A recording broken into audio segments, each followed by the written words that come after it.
দেখুন 2022 সালে বিধানসভায় একটি সংশোধনী বিল পাশ করে রাজ্য সরকার, যেখানে এসএসসি চালু করার জন্য মানে স্টাফ সিলেকশন বোর্ডকে আবার চালু করার জন্য এই বিল পাশ করা হয়। এবং সংশোধনী বিল নিয়ে এসএসসি মানে স্টাফ সিলেকশন কমিশন একটি বিজ্ঞপ্তিও জারি করে এবং তাতে সদস্য রাখতে বলা হয়েছে চেয়ারম্যান ছাড়াও সর্বাধিক 6 জনকে। সদস্য নিয়োগ করার জন্য সরকারি পর্যায়ে উদ্যোগ নেওয়া হয়েছিল এবং তারপরে কিন্তু এই বিষয়টা স্টপ ছিল। যে খবরটি পাওয়া যাচ্ছে, রাজ্যের তৃতীয় ও চতুর্থ শ্রেণীর প্রায় মানে গ্রুপ সি এবং গ্রুপ ডি মিলিয়ে প্রায় 12,000 কর্মী নিয়োগ করতে তৎপর স্টাফ সিলেকশন কমিশন বা এসএসসি। কয়েকদিন আগে কর্মীবর্গ ও প্রশাসনিক সংস্থার দপ্তর এসএসসি চেয়ারম্যান পদে অবসরপ্রাপ্ত আইপিএস আধিকারিক বিবেক সহায়কে নিয়োগের জন্য বিজ্ঞপ্তি জারি করে। আপনারা জানেন যে 2011 সালের পর এই স্টাফ সিলেকশন কমিশন গঠিত হয় এবং যার মাধ্যমে বিভিন্ন পদে কর্মী নিয়োগের জন্য এই কমিশন গঠিত হয়েছিল, যাতে করে নিয়োগের গতিবৃদ্ধি বাড়ে। একজন অবসরপ্রাপ্ত আইপিএস অফিসারকে এসএসসি চেয়ারম্যান করা হয়। গ্রুপ বি এবং গ্রুপ সি পদে কর্মী নিয়োগের জন্য পরীক্ষা নিতে শুরু করে এসএসসি। ক্লার্ক নিয়োগের জন্য একবার ক্লার্কশিপ পরীক্ষা নেয় তারা, কিন্তু তারপর রাজ্য সরকার হঠাৎ করে এসএসসি তুলে দেওয়ার সিদ্ধান্ত নেয়।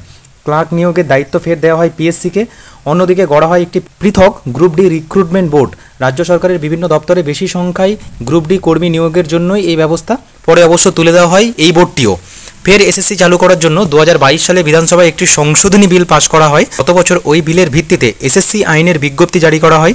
সরকারি সূত্রের খবর, নিউ টাউনের একটি অফিস থেকে এসএসসি কাজ করবে। প্রথম পর্যায়ে গ্রুপ ডি কর্মী নেবে 8,000-এর কিছু বেশি এবং গ্রুপ সি কর্মী নেওয়া হবে 3-4 হাজার জনকে। এজন্য প্রতিযোগিতামূলক পরীক্ষা নেবে এসএসসি। সম্প্রতি রাজ্য সরকার বিভিন্ন দপ্তরে গ্রুপ সি ও গ্রুপ ডি গ্রুপের জন্য কয়েকশো নতুন পদ সৃষ্টি করেছে, সেগুলোও পূরণ করবে এসএসসি। গ্রুপ সিতে মূলত লোয়ার ডিভিশন অ্যাসিস্ট্যান্ট বা এলডিএ নিয়োগ করা হবে। পরীক্ষা পদ্ধতি কীরকম হবে তার একটি প্রাথমিক খসড়া তৈরি হয়ে গিয়েছে, সেটি চূড়ান্ত হবে শীঘ্রই। লিখিত পরীক্ষা ও ইন্টারভিউয়ের ভিত্তিতেই চূড়ান্ত সফল প্রার্থীদের বাছাই করা হবে। এলডিএ নিয়োগের ক্ষেত্রে কম্পিউটারে লেখার পরীক্ষা দিতে হবে।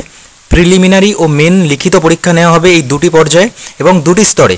দুটি পরীক্ষায় নেওয়া হবে অবশ্য একই সঙ্গে। অবজেক্টিভ টাইপের প্রশ্ন থাকবে প্রিলিমিনারিতে। শুধুমাত্র ওই পরীক্ষায় সফল প্রার্থীদেরই মেন পরীক্ষার উত্তরপত্র দেখা হবে, তারপর নেওয়া হবে ইন্টারভিউ। তো বহুদিন পরে রাজ্যে এই স্টাফ সিলেকশন কমিশন প্রায় 12,000 কর্মী নিয়োগ করতে তৎপর হয়েছে এবং সেখানেই এখন প্রশ্ন এসে দাঁড়াচ্ছে এই নিয়োগটা কত দিনে রাজ্য কমপ্লিট করতে পারে। কারণ আপনারা জানেন যে রাজ্যে বহু ধরনের নিয়োগ প্রক্রিয়া দীর্ঘদিন ধরে ঝুলে আছে বিভিন্ন মামলার দরুন। তো সেখানেই এই রাজ্যে 12,000 কর্মী নিয়োগের এই তৎপরতা কত দিনে সম্পন্ন করতে পারে স্টাফ সিলেকশন কমিশন, সেটার দিকে বহু প্রার্থী তাকিয়ে আছে। ধন্যবাদ।